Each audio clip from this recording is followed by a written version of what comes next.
দরজায় কড়া নাড়ছে ঈদ, তাই তো রাজধানীর বিপণী বিতানগুলো সেজেছে ঝলমলে আলোতে। এই সাজই যেন বলে দেয় ঈদ আমেজের কথা। ইফতারের পর থেকেই রাজধানীর শপিং মলগুলোতে দেখা মেলে ক্রেতাদের উপচে পড়া ভিড়। কেউ একা, কেউ পুরো পরিবার নিয়ে, আবার কেউ বা এসেছেন বন্ধুদের সঙ্গে ঈদের সেরা পোশাক বেছে নিতে। তবে শুধু পোশাক নয়, এবার ক্রেতারা খুঁজছেন ট্রেন্ডি আউটফিট আর সিগনেচার স্টাইল, যা নিজেকে আলাদা করে ফুটিয়ে তুলবে ঈদের দিনে।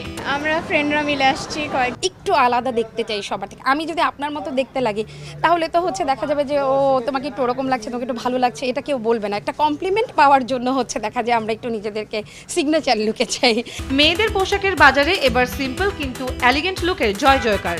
সফট প্যাস্টেল রং, সিকোয়েন্স আর সূক্ষ্ম এমব্রয়ডারির কারুকার্যে একরকম রাজকীয় ভাব। কেউ নিচ্ছেন সারারা গারারা, কেউ বেছে নিচ্ছেন এথনিক স্টাইল, পাকিস্তানি ড্রেস, আর কেউ বা বেছে নিচ্ছেন ঝলমলে গাউন। আমার মিউটেড কালার বেশি ভালো লাগে। এবার দেখি ট্রেন্ডি এইসবই বেশি উঠছে। বেশিরভাগ পাকিস্তানিগুলোকে আর কি বেশি ট্রেন্ডিং চলছে, যেখানে যাচ্ছে ওখানে পাকিস্তানি। ছেলেদের ঝোঁক এবার ট্র্যাডিশনাল কিন্তু স্টাইলিশ পোশাকের দিকে।